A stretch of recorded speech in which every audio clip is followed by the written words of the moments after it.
So I'm here at the first ever Swedish Citizens Assembly on the climate issue. And with me I have one of the experts who have been tasked with informing and giving lectures to the Citizens Assembly, Anders Wijkman. You are honorary president at the Club of Rome and a well-known public speaker on climate issues here in Sweden. So you gave a talk about material consumption and consumption, moreover, the fact that we consume a lot, and you seem to be of the opinion that the average Swede overconsumes to some extent.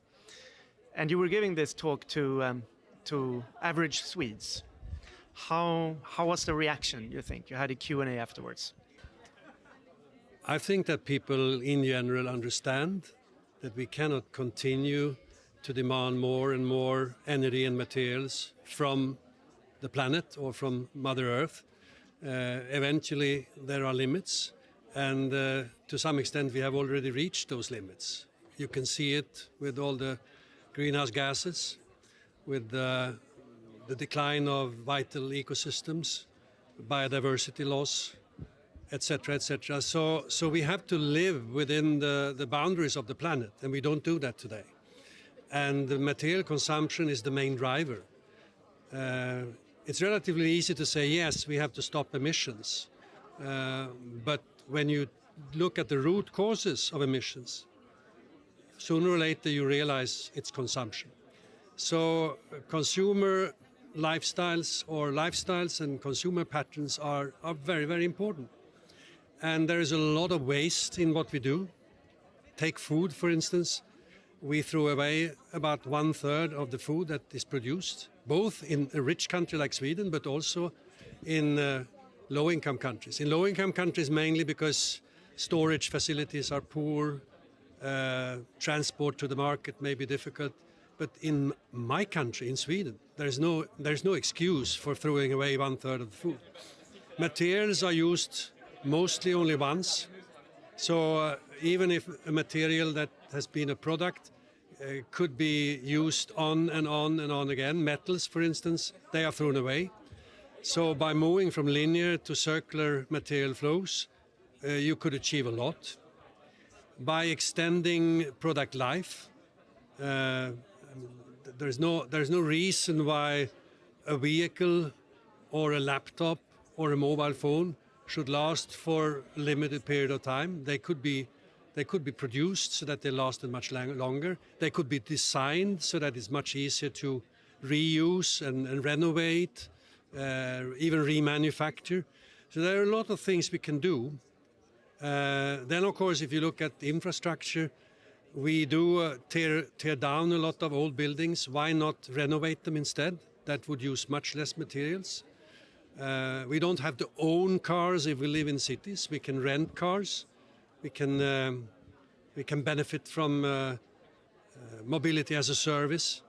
So there are many things we can do to lessen the pressure on new resources from Mother Earth, and we have to start doing that.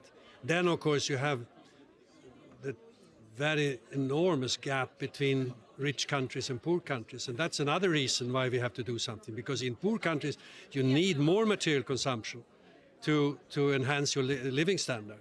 So it's a very complex issue, but I'm very happy that at least with the new report from the Natural Resource Panel, where I'm a member, that we launched a couple of weeks ago, at least we have now initiated a debate that I hope will lead to something. You seem to think we're way off. How off are we? Do you have any figure or just to quantify it? I think that we would have to reduce material footprints from, let's say, 25 tons per year in a country like Sweden to maybe 12 to 15. In poor countries, low-income countries, we would have to increase them from 3 to 10 to 12, something like that. That's the mathematics behind it. It can't happen overnight. It will take time, but I think it can be done. And it doesn't mean that people will have their living standards would diminish. They would They would consume differently and maybe have other priorities. But quality of life is not only about consumption of more stuff. Some of us, I think, recognize we already have too much stuff. Then we also have to look at business models, because there are many companies who earn revenue simply by high throughput of materials. Fast fashion, electronics, for instance. Those business models have to go. So there is so much that have to happen. And obviously, this is an issue that you think this mini public, this citizens' assembly, should discuss. And what are your pro tips for them to take into these discussions when they do the deliberations? I think they should send a very clear message to the policymakers not to be so shy about this. Because my experience, having been a policymaker, is that most policymakers, they shy away from these issues. They don't want to influence people's freedom of choice. They don't want to give any advice on how you live your life, etc.